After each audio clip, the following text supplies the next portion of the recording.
Bonjour à tous, mon nom est Carla Benjivengo et je vous souhaite la bienvenue à votre émission en français, s'il vous plaît. Aujourd'hui, au programme Le mot de notre historien maison Stéphane Tessier. On aura aussi la visite de l'auteur-compositeur-interprète Anthony Godet qui nous fera aussi une belle performance musicale. On aura la chance de s'entretenir avec Eduardo Dacosta. On aura aussi l'animateur radio-télé et animateur ici à TVRL Laval, Alexandre Trudel.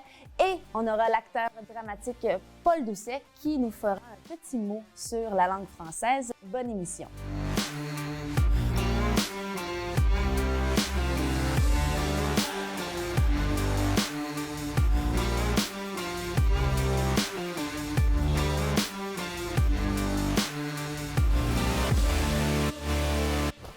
On a le plaisir de s'entretenir avec notre historien maison, Monsieur Stéphane Tessier. Bonjour. Bonjour.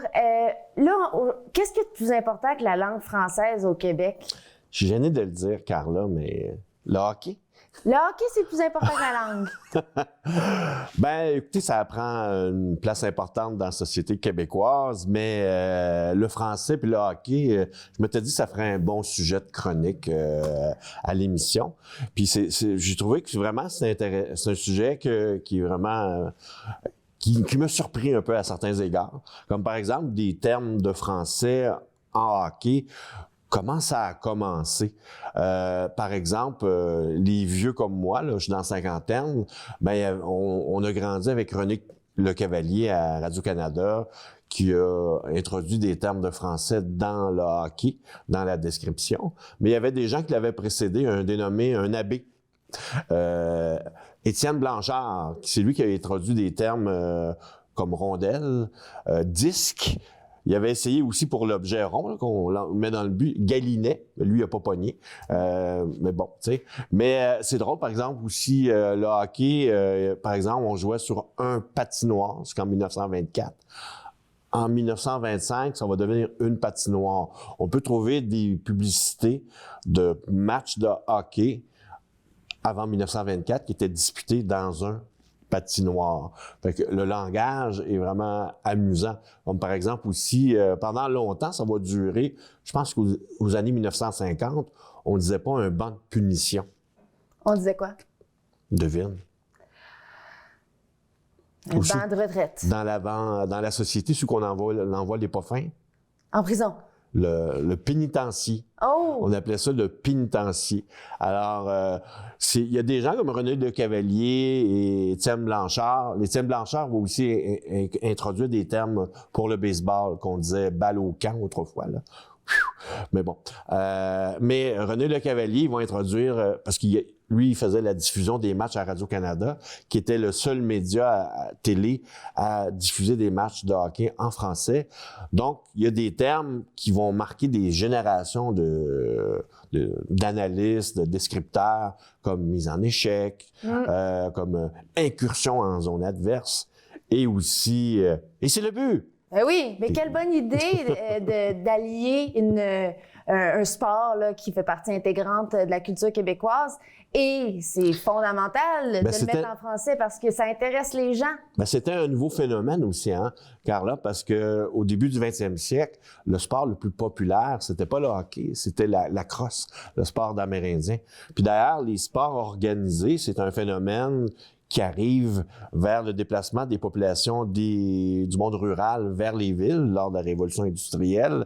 Les gens s'en vont vers les villes trouver des emplois. C'est des gens qui gagnent un salaire pour travailler.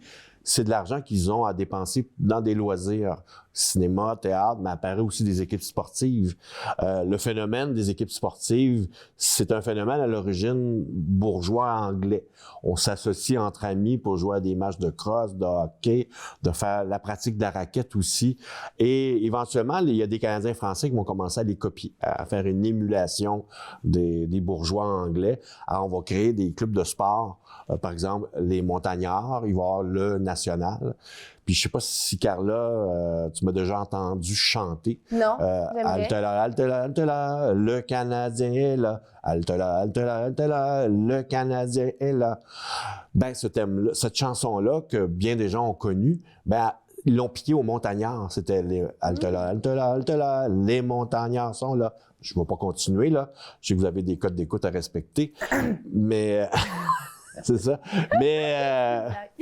et ce qui nous amène à j'ai une question pour toi, oui. c'est si on pense à hockey et francophone, ça fait penser à quel club de hockey? Les Nordiques.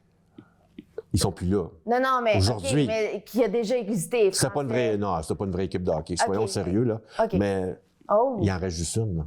OK, les Canadiens de Montréal. Ben oui, bon, voyons. OK. C'était pas évident, je me suis dit, il y a une pogne, les historiens, vous êtes bons là-dedans, les pognes. Je suis pas malhonnête, moi, par exemple. Mais par exemple, le club de hockey canadien a été fondé par un anglophone, un dénommé John Ambrose O'Brien, lui qui était un homme d'affaires d'origine irlandaise. Il va fonder un club de hockey qui veut que les Canadiens français s'identifient à ce club-là.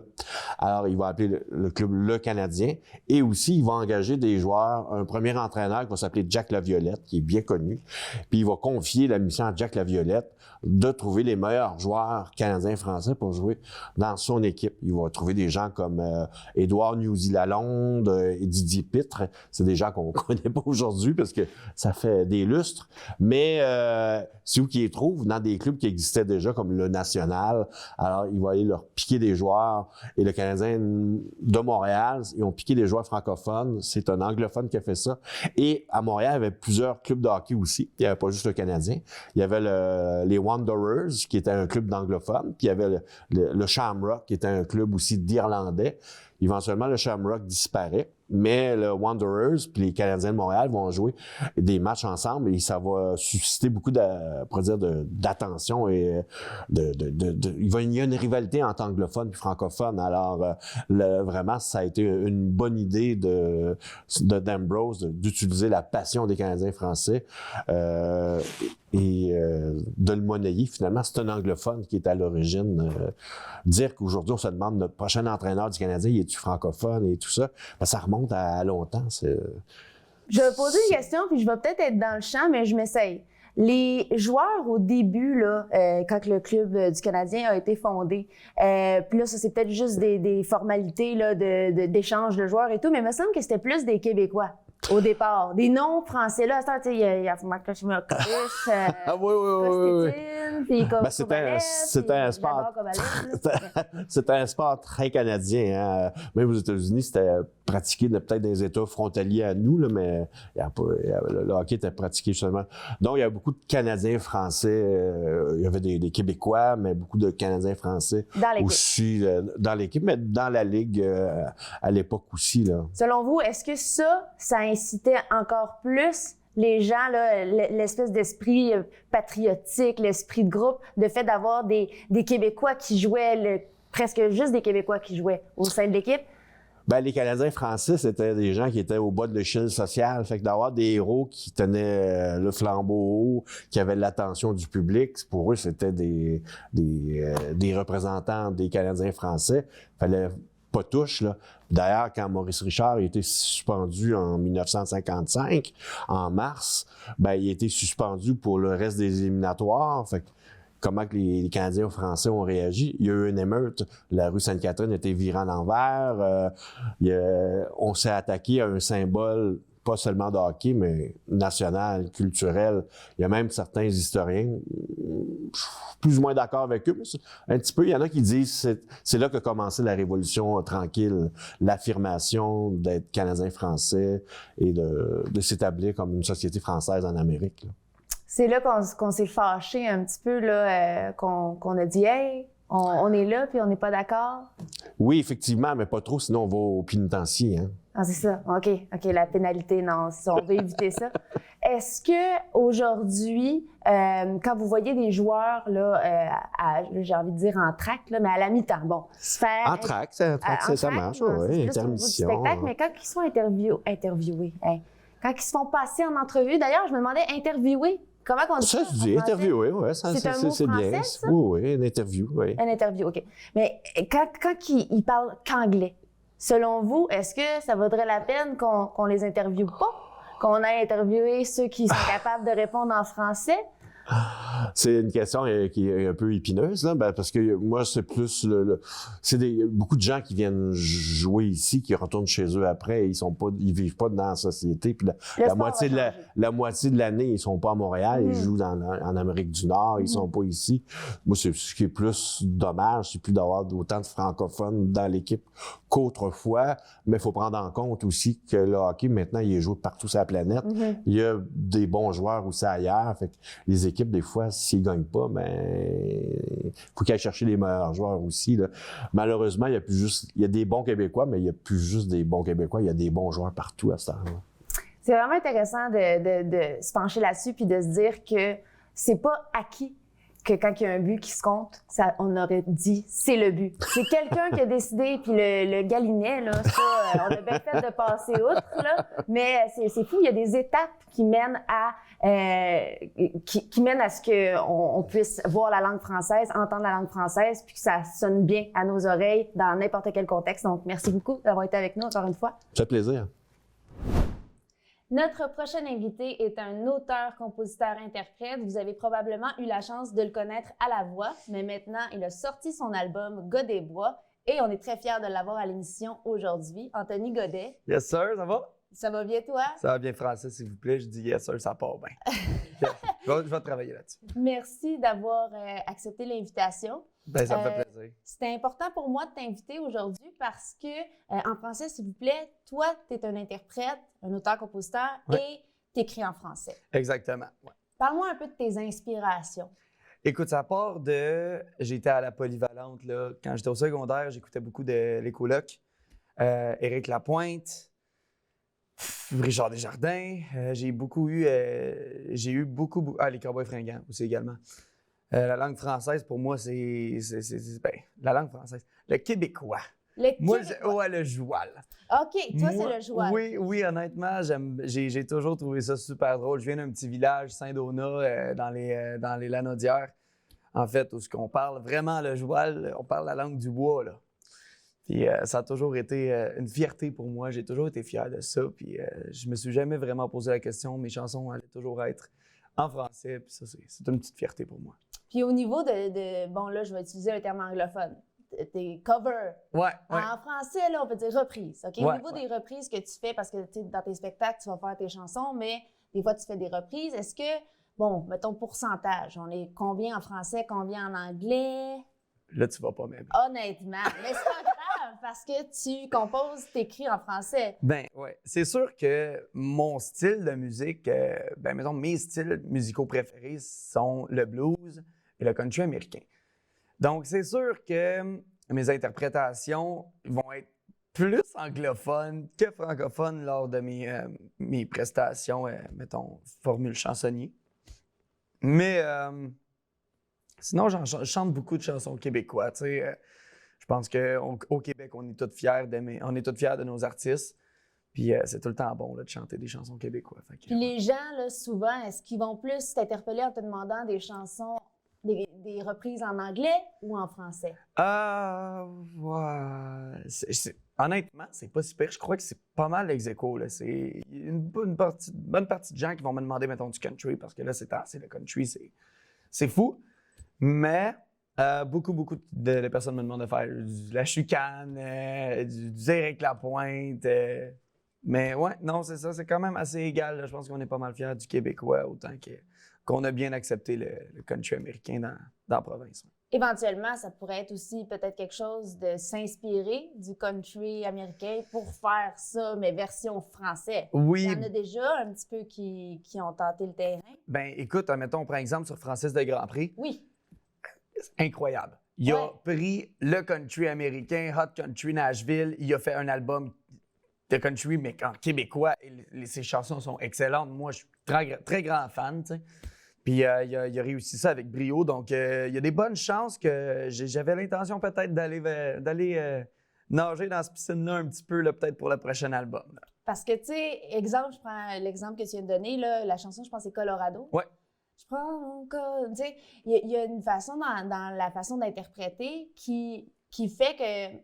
J'aime pas ça dire ça, mais c'est pas que ça va sonner anglais, mais tu sais, une chanson, il faut que ça coule. Ouais, exactement. Mais il y a moyen de la faire couler en français. Ben c'est sûr. C'est quoi tes trucs? C'est quoi tes mots préférés? C'est quoi tu fais-tu plus des métaphores, des... Ben moi, en ce qui me concerne, Comment tu t'y prends pour écrire une toune, là? Tu pars de quoi? Ben, honnêtement, je suis dans mon lit. J'ai passé une semaine soit, excusez l'expression, de merde, ou, ou une semaine qui a été le fun. J'ai vécu des beaux moments avec mes amis où j'ai eu de la misère avec mon petit cœur ou quoi que ce soit. Quand on est un artiste, on passe par pas mal d'émotions. Hein? On est des gens intenses, donc c'est sûr que...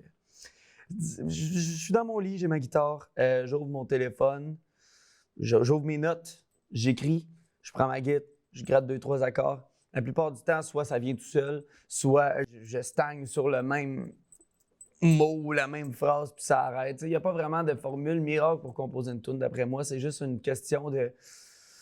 On surfe la vague, puis ça y va ou ça y va pas. C'est pas mal ça. Moi, je me casse pas le bicycle. J'ai pas de technique miracle. Là.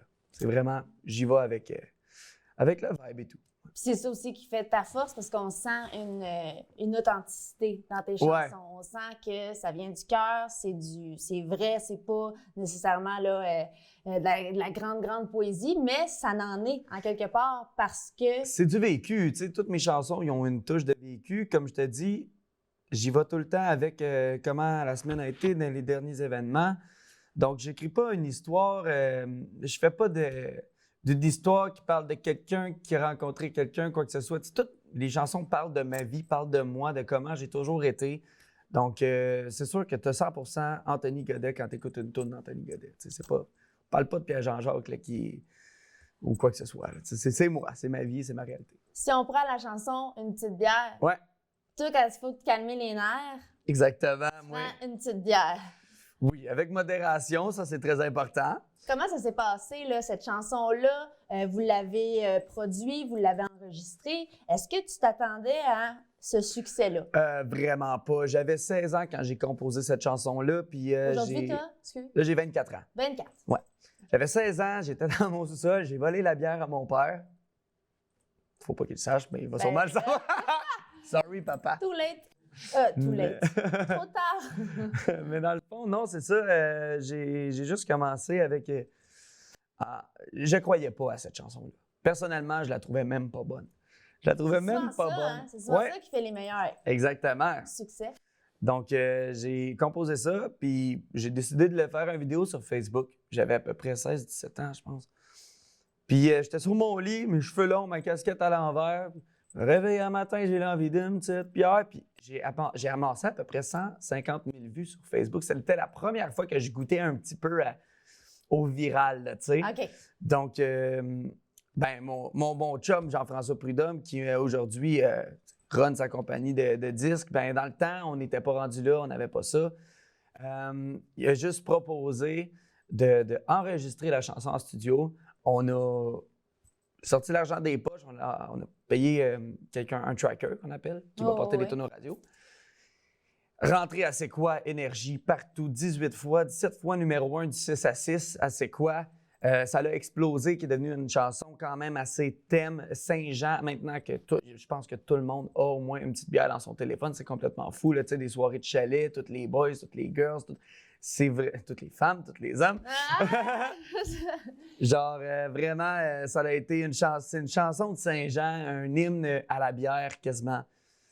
Puis je suis vraiment fier de ça. Vraiment, là, j'étais pas préparé. J'étais vraiment pas préparé. Vraiment pas préparé. Mis à part la fierté que ça t'amène, là, comment t'as vécu l'après? T'sais? Parce que là, t'as un gros succès radiophonique, les gens embarquent avec toi. C'est quoi que t'as comme plan pour la suite, là, pour l'instant? Ben là, c'est sûr que présentement, j'essaie de vraiment travailler sur mon marketing. C'est comment qu'on dit ça en français, marketing? C'est fou, il y a vraiment des mots. Je sais ça, on le sait pas. Directement. On peut le dire à la française. Mise en marché, oui. publicité. Oui, peut-être. Ouais, OK. Peut-être. Ça, c'est à travailler. Puis, tu as une nouvelle chanson aussi, hein, qui est Tinder. Ouais, ben en fait, c'est une chanson qui se trouve sur mon nouvel album, mais Tinder, ouais, c'est une chanson personnellement, qui est ma chanson préférée. Je l'aime beaucoup aussi. Elle est pognante. Tu sais, j'ai écrit ça suite à suite à une rupture, c'est sûr que Tinder, tu te demandes, tu sais. Ça va-tu marcher? Écoute, j'ai pas eu de honte à ça. J'ai juste composé Tinder, puis je me suis dit, tu sais, comme la chanson a dit, j'ai besoin d'un match avec moi-même, dans le sens que j'ai vraiment besoin de me retrouver, de faire les efforts nécessaires pour pouvoir avoir une belle estime, avoir confiance en moi, devenir une personne à part entière, parce que je pense que c'est la base de la vie. Tu sais. Ben juste le fait que tu réalises ça, honnêtement. C'est un bon pas. À 24 ans, là, tu sais, je veux dire, tu t'en vas vers juste le mieux, le succès. Question pour toi, là aujourd'hui, c'est pas Tinder que tu vas nous interpréter, mais les gens peuvent aller l'écouter là, parce que ton album Gars des Bois, d'ailleurs, c'est toi qui as trouvé le titre de l'album, parce que ton nom de famille, c'est Godet. Exactement. Gars des Bois, ça c'est parti de où? Comment ça se dit? Écoute, je vais te dire, je peux pas me donner le crédit parce que j'étais sur TikTok, j'ai donné un aperçu de la composition sur TikTok. Ça a ramassé beaucoup de vues, des milliers de vues. Puis je pense des centaines de milliers de vues en plus. Ça a été vraiment viral comme vidéo. Puis j'ai beaucoup de personnes qui ont commenté Gars des Bois, genre G-A-U-D-E-T, Bois, B-O-I-S. Puis là, j'ai fait comme quel jeu de mots incroyable. Pour ces personnes-là, je m'excuse, j'ai pris votre idée, je vous ai pas donné de crédit. Excuse-toi pas, tu t'inspires de je m'inspire de mes fans. Ben, j'aime pas ça dire mes fans, mais des personnes qui me supportent, tu sais. Ben, parce que je viens de Saint-Donat. Moi, les fans de la Starmania puis tout, c'est pas quelque chose que, tu sais. Moi, je fais de la musique pour rendre les gens heureux puis avoir une belle grande famille avec moi, tu sais. C'est vraiment mon but premier. Donc, Gars des Bois qui est disponible effectivement sur toutes les plateformes numériques. On parle de Apple Store, iTunes, Apple Music, Spotify, Deezer, Google, YouTube, name it, partout. Et on peut suivre tout ça. En fait, t'en parles sur tes réseaux sociaux, Instagram, Instagram, Facebook. c'est Anthony Godet officiel, tout collé, bien simple de même. Facebook, mon nom, Anthony Godet. Puis c'est ça, fait que dans le fond, vous pouvez aller me suivre, pas me follower, me suivre. Moi, je te suis, puis c'est super intéressant, puis tu as toujours beaucoup de positivité dans tes contenus. Ouais. Merci beaucoup, Anthony, d'avoir été là aujourd'hui, et on va se laisser avec ta chanson, ton succès, Une petite bière.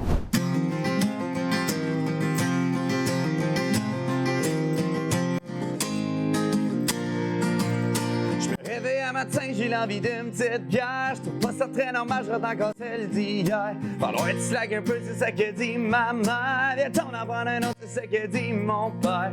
Moi, ma petite bière, on fait une belle petite paire. Ma blonde a notre pizza, elle a sorti sa paire. Elle est venue me voir avec ses beaux yeux verts. Puis on avait fini par s'envoyer en l'air.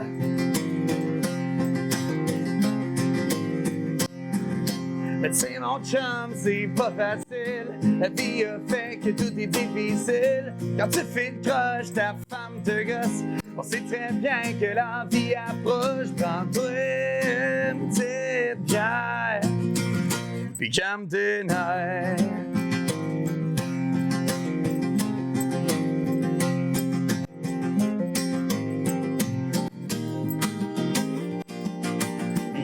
Un chum s'en revenait de l'école, assis dans sa minoune avec la belle Nicole. Je les attendais chez nous avec une caisse de brou. On a pris une petite bière, on était toutes ben sous. L'autre fois, mon chum JF, il filait pas tant que ça. On s'est pris une petite bière, puis je l'ai pris dans mes bras. Le lendemain matin, à côté de son lit, il a vu tous les bouteilles, étaient toutes étourdies.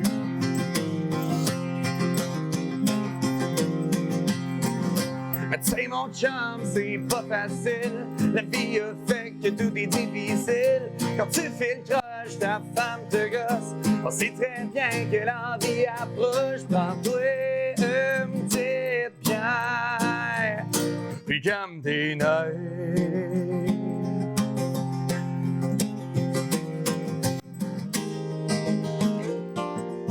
Alors mes chers amis, voilà la morale de l'histoire. Si vous êtes tout seul, arrangez votre misère. S'il te plaît, détendez-vous, y'a pas de panique à avoir. Gardez-vous un bon chum et prenez une petite bière.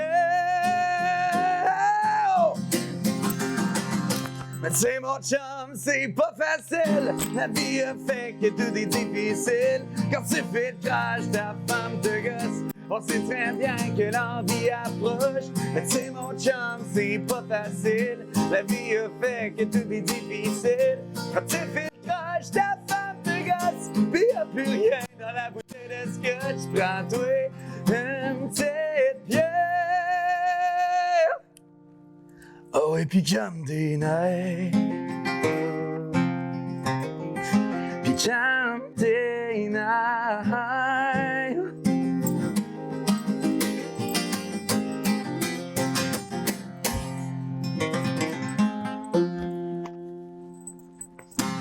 Yeah! Notre prochain invité, nul autre que le directeur de la télévision régionale de Laval ici. Quelqu'un que j'ai envie de dire un mentor pour moi, pour plusieurs autres aussi, Monsieur Eduardo Dacosta. Comment allez-vous? Ça va, toi? Ça va très bien, Good. merci. Toujours Oui, très occupé faut rien manquer. sur Hein, c'est plusieurs important. dossiers. C'est clair. Aujourd'hui, on avait envie de parler de la langue française et de sa place dans les médias, dans la musique, à la radio. Et qui de mieux placé que toi là, pour nous faire un topo là-dessus? Je sais pas si je suis le meilleur placé, mais je consomme beaucoup de ces médias-là. Et force est d'admettre je suis quand même agréablement surpris.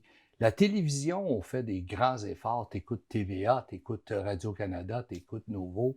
Nos séries, c'est en français, vraiment, vraiment, vraiment en français. Puis on voit qu'ils y mettent une place. Je consomme beaucoup de cinéma aussi québécois. Puis c'est important. Ce que je remarque dans le cinéma québécois, je vais voir des films d'époque. Et à l'époque, quand tu entendais les gens parler, un petit peu différents de nous autres, comme « Ah oui, on va y aller », puis on va... Tu sais, quand tu regardais les émissions du Curé Labelle, puis le danger, à l'époque, on parlait comme ça parce que on n'avait pas toute la culture qu'on a aujourd'hui, de la langue et tout ça. Mais aujourd'hui, le danger, c'est pas de retourner là. C'est de ne pas retourner là. Je veux dire, faut pas laisser les jeunes continuer à parler des Dialecte? Des dialectes, comme l'annonce qu'on voit présentement avec l'oiseau, le faucon, là, je trouve ça complètement extraordinaire. C'est une annonce que le gouvernement a mis présentement en onde. On vous la fera passer pendant cette entrevue-là aussi. Puis c'est vraiment des jeunes qui découvrent un oiseau en voie de disparition, mais tout est dit dans leur langage actuel de cours d'école, si tu veux. Et je trouve ça remarquable qu'on ait fait ça, parce que si on laisse faire ça, c'est comme ça qu'on va parler dans les prochaines années. Et les médias ont un job extraordinaire à faire. On écoutait La Voix. Tu sais, on écoute La Voix. Bien, c'est extraordinaire de voir des jeunes talents, mais complètement extraordinaires, de venir présenter leur art et de se présenter. Par contre, est-ce qu'on ne devrait pas dire dans La Voix, quand tu viens te présenter, il y a une autre catégorie, c'est qu'on doit chanter en français. Et je vois tellement de chanteurs venir avec des chansons. La chanson anglaise, elle est magnifique, on en consommera tout le temps et c'est important aussi. Mais on a un concours, on a la chance d'avoir 1,6 million personnes qui écoutent ça. Pourquoi tu viens me donner une prestation en anglais? Hier, je regardais ça, Maria Christina, elle chante en français. C'est une nouvelle arrivante au Canada. Mais elle a eu l'intelligence de nous chanter et interpréter une chanson en français. Puis elle a même mis un petit peu d'arabe. Wow, c'était extraordinaire. Et pour elle, le français, c'est tellement important. Elle découvre le français et elle le chante et elle le parle de façon extraordinaire.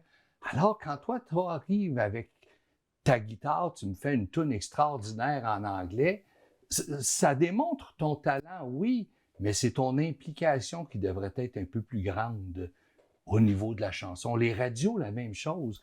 Dans le jour, on entend dans toutes nos stations populaires que des chansons en anglais. Pourquoi? C'est le marketing, c'est la business qui veut ça aussi. Mais si on ferait le contraire, c'est le soir, à partir de 9-10 heures dans les stations de musique, que tu entends toutes les chansons en français. Mais non, mets ça dans le jour. Changer. À grande écoute. Là. À grande Il écoute. n'y a pas des quotas à respecter, vraiment? Oui, mais c'est des quotas. Tu sais, on pourrait... C'est très politique. On pourra en parler à un moment donné, mais tu sais, le CRTC qui dit, bon, ben, on doit garder tant de quotas de musique française comparativement aux quotas de la musique anglaise. Mais oui, mais c'est bien le fun, mais on met la musique française le soir à 10 heures où il n'y a plus personne qui écoute. Tu sais, le CRTC, lui aussi, devrait nous aider à dire la langue française, elle est importante quand vous parlez où vous avez une job vraiment importante à faire aussi pour maintenir le français dans notre pays. Parce que dans la musique, là, on a souvent entendu, bon, l'anglais, c'est la langue des anges, hein? C'est la langue qui est facile pour la musicalité, pour aller chercher les émotions. Mais en fait, quand on regarde le répertoire français de la chanson française au Québec, il y a tellement de textes. C'est juste que c'est un peu plus, peut-être un petit peu plus de travail, je me trompe-tu? Bien, c'est pas plus de travail. Celui qui dit que l'anglais, pour lui, c'est une façon, c'est plus facile, c'est son interprétation à lui. Tu sais, c'est lui, il voit comme ça. Oui. Mais j'écoute la musique française et que tu parles d'Édith Piaf, que tu parles de la Bolduc, mais sacristi, ce qu'il dit, c'est aussi beau que la musique anglaise va le dire. C'est une question de fierté. On devrait être encore plus fiers de le chanter et que ce soit tous les concours qu'il y a à la télévision ou même à la radio, ça devrait être une exigence. Je veux dire, ici, on chante en français. Tout le monde le fait à la voix. Il y a des chansons. Écoute, la petite fille qui est venue nous chanter, la petite fille, elle vient en Ontario, elle vient nous chanter L'Oiseau de René Simard.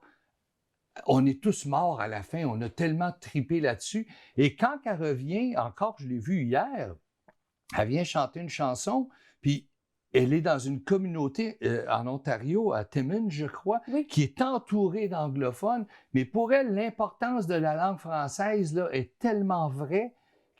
C'est avec sa voix qu'elle donne l'importance de sa langue. Alors, quand tu restes à Montréal, tu arrives avec ta guitare et tu me chantes une magnifique chanson en anglais. Non, chante-la en français.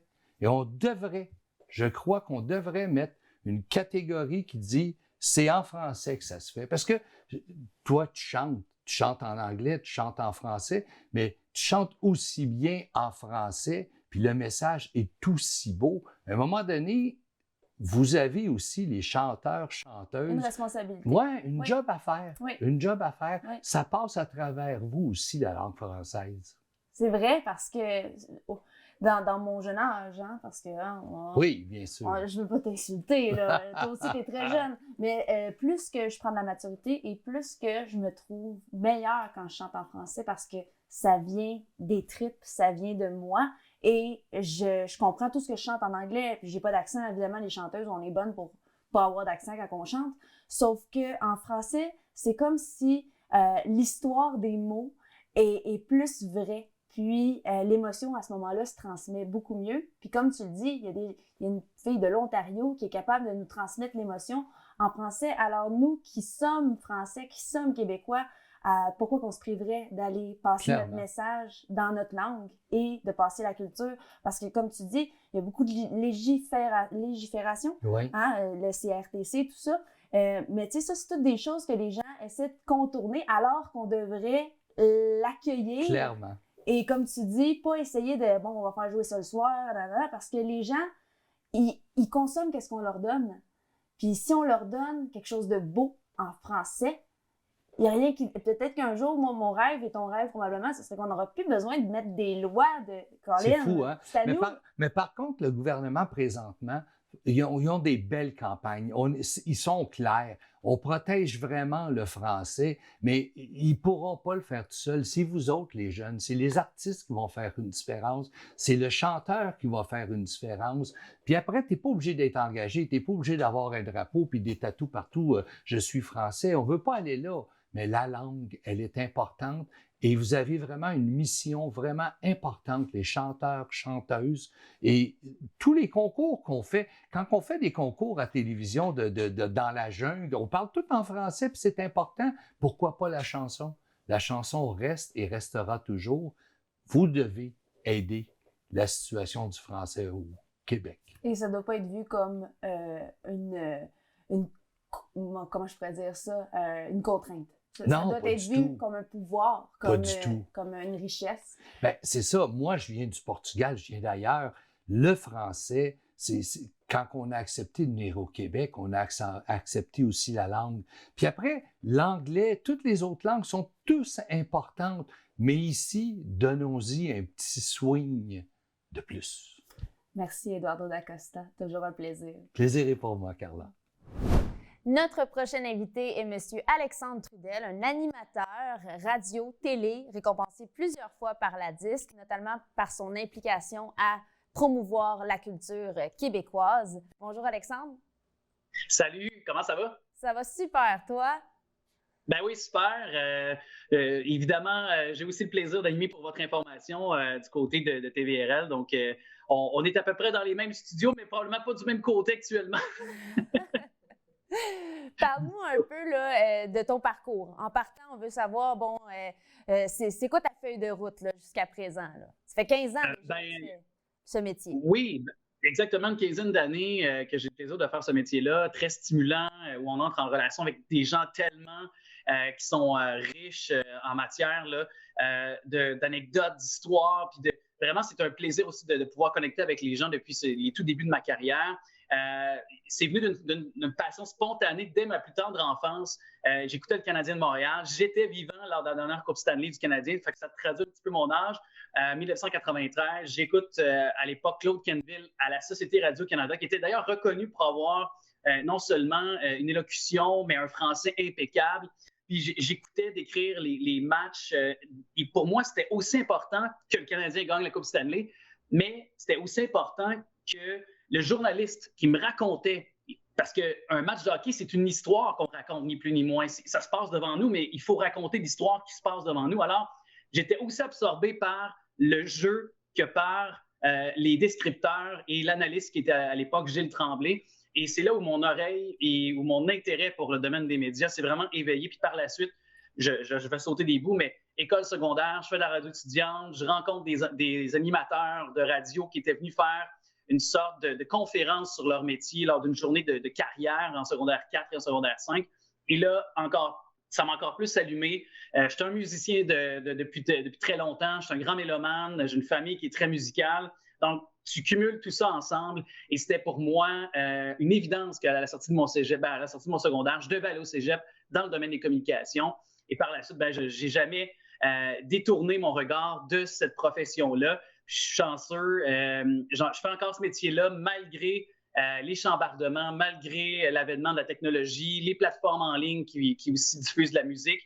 Je suis encore parmi les chanceux, puis je peux vivre de mon art. Alors, c'est un petit peu le portrait rapide de ce que je fais, ou du moins de où est née cette flamme-là du domaine des médias. Là. Dans toutes les entreprises pour lesquelles tu as travaillé, est-ce que, en général, tu as senti un désir de tes supérieurs à utiliser, promouvoir la langue française? Est-ce que c'est un critère qu'on te donnait? Alexandre, on veut que tu parles français, évidemment, mais on veut aussi que tu promouvoies cette langue-là. Bien, évidemment, de mon propre chef, ça a toujours été une évidence, tout d'abord, pour moi, que c'était important de pouvoir là, utiliser ma tribune. Tu sais, j'étais conscient de la chance que j'avais de pouvoir donc m'exprimer, de vivre de mon métier. Donc, déjà, en partant, pour moi, c'était clair qu'il fallait bien communiquer la langue française et pas prendre ça à la légère. Et j'avais reçu cette phrase-là d'un professeur au cégep. C'est un adage qui est connu à peu près de tous, mais pour moi, ça m'avait quand même fasciné, et c'est là où j'ai encore pris plus confiance, mais conscience aussi de l'importance de la langue française. Ce qui disait, ce qui se conçoit bien s'énonce clairement, et les mots pour le dire finalement arrivent aisément. Donc, de toujours aussi être conscient que c'est important de parler bien français, c'est important mais de bien construire aussi ce qu'on veut dire, de bien construire le message, de bien vulgariser les choses. Surtout dans l'ère où on est actuellement sur de multiples plateformes, il y a beaucoup de gens qui se prétendent des experts ou des gens qui ont la vérité absolue. Quand dans les faits, quand tu fouilles un peu plus, tu te rends compte que c'est pas nécessairement le cas. C'est pas des gens qui sont toujours bien outillés pour nous donner certaines choses ou certaines informations, certaines mêmes opinions. Donc, pour moi, ça a été aussi révélateur sur sur les sources sur lesquelles lire, mais évidemment, de quelle façon aussi par la suite, sur quel ton aussi s'adresser à des gens, puis d'être inclusif aussi dans le propos, dans la langue qu'on a aussi dans la langue. Et c'est important, je pense, de garder ça aussi en tête également quand on veut parler notre langue de chez nous, finalement, qui est le français.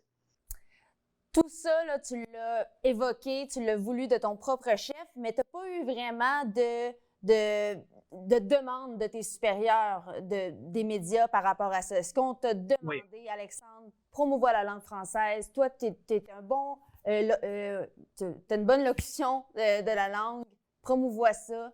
Est-ce que c'est quelque chose qui t'a été demandé par les gens qui t'engageaient? Ben, oui, et pour certains médias, je dirais. Par exemple, quand j'ai fait beaucoup de journalisme, j'en fais encore, mais c'est sûr que lorsque versus, par exemple, il était question de faire du journalisme, que ce soit écrit, comme j'ai fait, que ce soit également à la télévision, à TVA notamment, pour ne nommer que celle-ci, ou Radio-Canada aussi, où j'ai été journaliste à la radio là-bas, ici première. C'est sûr que c'était pour moi, il y avait des normes, ce qu'on appelle là, des normes éthiques et pratiques dans le but de bien l'écrire, la langue française, mais aussi de bien la communiquer. Donc, c'était important dans notre quotidien, dans notre pratique de notre métier, d'avoir un minimum au moins d'excellence, puis de ne pas nécessairement employer non plus d'anglicisme finalement dans notre vocabulaire du quotidien, dans notre profession. Ça, c'est quelque chose on ne nous nécessairement mettait pas énormément de pression, mais quand même, on nous le rappelait parfois parce que si on voyait justement qu'on n'avait pas nécessairement un français qui était adéquat selon certaines circonstances, on nous le rappelait quand même pour justement nous démontrer à quel point c'est important de pouvoir, auprès de notre auditoire, être une sorte, puis sans avoir l'air, encore là, je ramène ça parce que parfois ça peut avoir l'air moraliste ou prétentieux, mais on nous le rappelait, mais pas en voulant prendre les gens là, pour non plus, pour pas dire que les gens nécessairement ne parlaient pas un bon français dans la vie de tous les jours, juste parce qu'on est des gens de médias, puis il faut donner l'exemple. Il faut parler quand même une langue française qui est un français quand même qui va être compris de tout le monde, mais qui s'avère quand même excellent. Tu le disais tantôt par rapport aux réseaux sociaux, n'importe qui peut maintenant s'improviser là, animateur et tout ça. Et ça a un impact parce que justement, les anglicismes, eux, ils les utilisent, puis il n'y a personne pour légiférer un petit peu tout ça. La question, c'est est-ce que toi, tu te sens mal de dire à quelqu'un, hey, tu sais, mettons les si puis les ré, aussi niaiseux que ça peut paraître, là, quelqu'un qui dit, qui fait une erreur à ce niveau-là, si t'avais, si t'aurais, moi, j'ai le réflexe de dire, mais des fois, c'est mal pris par la personne. C'est comme, est-ce qu'on devrait se dire, regarde, prenez-le pas mal, on est ensemble, là, puis on essaie de parler un bon français parce qu'on veut que cette langue-là poursuive puis existe encore là, dans les... Est-ce que c'est quelque chose que toi, tu te retiens de faire ou tu prends le droit de le faire? Quand quelqu'un fait une faute de français, est-ce que tu te permets de lui dire, hey, ça se dit pas? Avec ma mère, j'ai abdiqué. Ah! Non, mais je dis ça de façon très, très affectueuse là, envers ma mère, mais c'est parce que je comprends que pour certaines personnes, c'est devenu, je veux dire, les gens ne s'en rendent pas compte. Une certaine génération, peut-être aussi, c'était parce que, puis encore là, je ne veux pas généraliser, mais il y a une certaine époque, c'était peut-être pas nécessairement le même niveau d'accès à l'école ou d'instruction auquel certaines générations ont pu avoir. Donc, il faut mettre ça aussi, je pense, en évidence ou en relief, mais n'en demeure pas moins que je suis conscient de ta question, puis merci de l'apporter. Je vais te dire, ça va dépendre dans quelles circonstances, ça va dépendre à qui je m'adresse, mais quand c'est question de certains collègues ou des gens du même domaine que moi, je vais laisser ça aux supérieurs. Je ne vais pas me mêler de ces conversations-là. Je vais laisser à mes patrons supérieurs peut-être dire à certaines personnes ou certains collègues que cette intervention-là, que ce bulletin d'information-là, par exemple, là, il y a eu quelques erreurs de ponctuation ou de conjugaison. Parce qu'on en fait tous des erreurs aussi. Je pense qu'il faut prendre ça en considération, mais c'est sûr que dans la vie de tous les jours, si c'est quelqu'un, si c'est ma conjointe qui fait une erreur, oui, je peux lui dire. Ça, je vais être franc, oui, ça peut, mais je vais choisir mes moments. Des fois, il y a des moments qui c'est mieux que d'autres. Je pense qu'on pourrait associer ça à quoi le fait que les gens s'insultent. C'est comme, c'est mon français, moi je regarde, laisse-moi parler mon français. C'est comme, pourquoi que les gens vont prendre ça comme une insulte alors que c'est juste, il y a un dictionnaire de la langue française, il y a une façon de la parler, puis c'est juste de s'aider, de se donner des petits avis, des petits conseils pour mieux la parler. Donc, est-ce que tu penses que c'est parce que les gens, des fois, ils vont ressentir comme si t'es pas bon, tu parles pas bien, alors que c'est pas ça? Ouais, mais je pense que là, on tombe plus dans quelque chose qui... tu sais, c'est sûr que là, présentement, puis je vais un peu répondre à ce que tu dis, mais peut-être en menant la conversation ailleurs, mais c'est sûr que de nos jours, je peux comprendre l'hésitation qu'ont les gens à peut-être faire ces remarques-là. Dans la vie, je pense que tout peut se dire, c'est de la façon dont on va l'énumérer, dont on va peut-être envoyer comme notre message sur quel ton ou peu importe les mots qu'on va choisir. Mais tu sais, je pense que aussi avec l'avènement, tu as parlé des réseaux sociaux, avec la tension qu'il y a encore sur les réseaux sociaux qui découle notamment de la pandémie ou de d'autres circonstances qui ne sont pas très loin de celle-ci. C'est sûr que je pense que c'est devenu de plus en plus délicat. Même les petits sujets ou certaines circonstances font que c'est devenu de plus en plus difficile même à nos proches, de dire certaines choses qui sont plus délicates. Mais je pense aussi que les gens ont de plus en plus aussi de difficultés. On a une susceptibilité ambiante qui est vraiment présente doublement. Mais je pense que aussi les gens sont de plus en plus peut-être moins portés à vouloir faire ce message-là, de la peur de représailles, de la peur de... et donc... je n'ai peut-être pas la bonne explication, la bonne réponse pour peut-être éclairer ta réponse ou à ta question, mais je pense que c'est un ensemble de circonstances, de facteurs finalement. En tout cas, toi, le français, tu le parles bien, tu t'exprimes bien. Ça fait des années au Québec, on peut te voir sur plusieurs médias. Merci infiniment, Alexandre, d'avoir été avec nous aujourd'hui. Et continue ton beau travail. On adore t'écouter. Continue de promouvoir cette belle langue qu'est le français, car tu la parles très bien. J'ai pas entendu ti pis drais. Ah ben merci, c'est bon, c'est très gentil. Merci, puis merci d'ailleurs à toute l'équipe, le TVRL, parce qu'évidemment, pour votre information, vraiment, je pense qu'on a justement puis je vais me permettre de te mêler à la conversation parce qu'on est bien guidé, on est bien coaché. Je trouve, avec Eduardo et compagnie, pour nous guider justement avec avoir des bons formats d'émission, une bonne qualité de contenu aussi. Donc, je voulais te saluer aussi en même temps. Puis merci pour l'invitation d'aujourd'hui. Plaisir est pour nous. Ben, écoute, l'importance de la langue française, d'abord, c'est la langue maternelle. Je me souviens quand mes enfants sont nés, moi, je suis bilingue dans la vie, je parle bien anglais, tout ça, puis on avait un peu cette drive-là de se dire, on avait demandé, en fait, à notre pédiatre, c'est quoi la meilleure façon pour que nos enfants apprennent l'anglais aussi bien que le français, puis il disait, il faut qu'un des deux parents choisisse une langue et s'y tienne. Alors, j'avais dit, très bien, je vais prendre l'anglais, je vais parler mon fils en anglais, et j'étais incapable de le faire.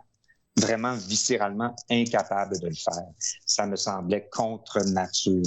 Parce que c'est pas ma langue. Oui, je suis capable de m'exprimer en anglais, mais ma langue, c'est la langue française. Et ça avait été une constatation vraiment viscérale d'un besoin viscéral. D'ailleurs, on parle souvent du star system québécois, puis bon, je vais parler de la culture un peu. Parce que oui, et j'ai dit star system, très mauvaise idée de dire star system alors qu'on parle la langue française, mais il y a au Québec une fureur de vivre. J'avais lu il y a plusieurs années un article dans l'actualité qui parlait de deux entités bien particulières, le Québec et le Brésil, comme étant deux endroits où la production culturelle était démesurée par rapport à leurs voisins. Et la raison de ça était ni plus ni moins le fait que nous, Français en Amérique du Nord, sommes entourés d'une mer anglophone. Et les Brésiliens, c'est d'une origine portugaise qui sont entourés d'une origine espagnole. Donc, cette fureur de vivre cette fureur de survivre dans cette mer-là qui nous entoure. Il tisse un parallèle entre les deux endroits, puis ça m'a toujours beaucoup parlé, ça. Fait que oui, l'importance de la préserver, l'importance de continuer à la parler, à la défendre, à la promouvoir, parce que elle est en déclin, et ça c'est triste, et c'est une constatation qu'on ne peut pas oublier, puis qu'on ne peut pas prendre à la légère. Alors, battons-nous pour notre langue. Merci à tous d'avoir été là. C'était déjà tout pour cette émission d'En français, s'il vous plaît. N'oubliez pas de nous suivre sur nos réseaux sociaux, notre site web et notre chaîne YouTube. Et on se laisse avec une magnifique chanson de la langue française. À bientôt!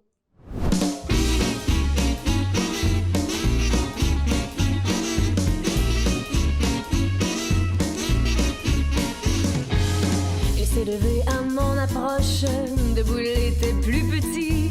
Je me suis dit c'est dans la poche, ce mignon-là, c'est pour mon lit.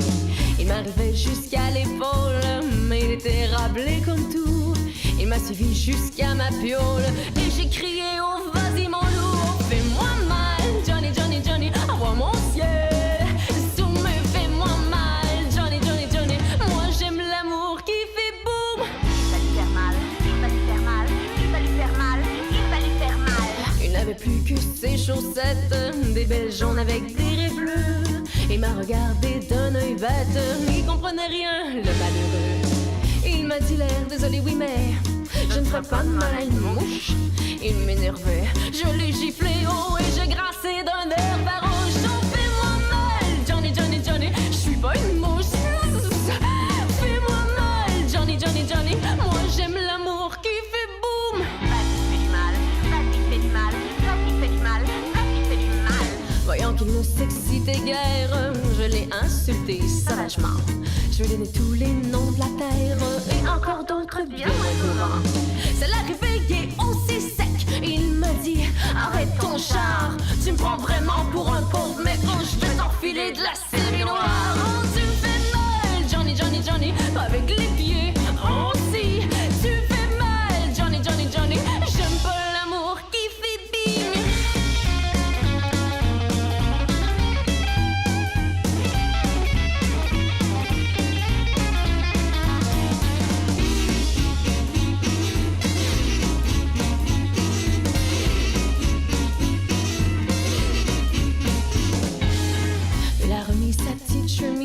Son petit complet, ses petits souliers.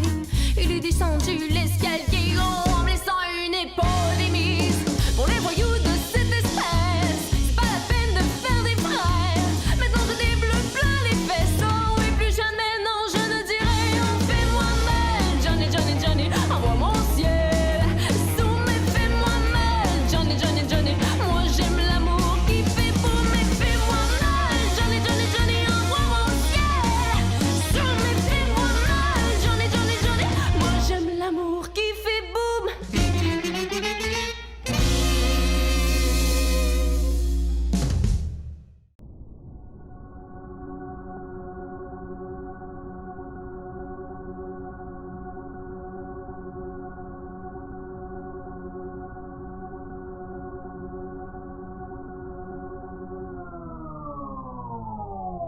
Je sais pas ce qui m'arrive, mais je me suis surpris en train de faire le ménage de mon appartement. J'ai poussé, j'ai fait mon lit, j'ai sorti la grosse artillerie. J'ai même fait la vaisselle, ouais j'ai pris le temps. Aujourd'hui, je m'habillerai pas en mou. J'ai même sorti une paire de jeans sans trou. C'est pas parfait, mais en partie, il me reste un lot sans fin d'après-midi pour t'acheter une bouteille de verre, pas trop cheap à l'épicerie. C'est sûr que je dois être en amour, j'ai hâte t'arrive puis je suis stressée. Mon cœur me fait un solo tambour, j'ai l'impression qu'il va me lâcher. Parce que moi, je collectionnerai des petits bouts de toi. Je les cacherai dans mes poches, t'avoue des fois. Moi, je prendrai des petits bouts de nous et je les cacherai dans tes poches. J'habite dans une pièce et demie, les murs sont faits en préfini. Je veux bien te faire le tour, mais c'est déjà fini. C'est tout petit, ça pupille s'élève. Mais quand t'es là, le bonheur s'élève dans mon bedon. J'ai l'impression que les papillons célèbrent. C'est sûr que je dois être en amour. Tu me donnes envie de faire à souper. Mais je fous tout le temps le feu dans le four. Fait que je vais me contenter de commander.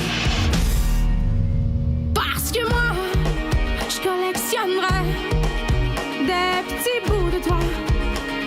Je les cacherai dans mes poches. T'avoue que des fois, moi je prendrai des petits bouts de nous et je les cacherai dans tes poches.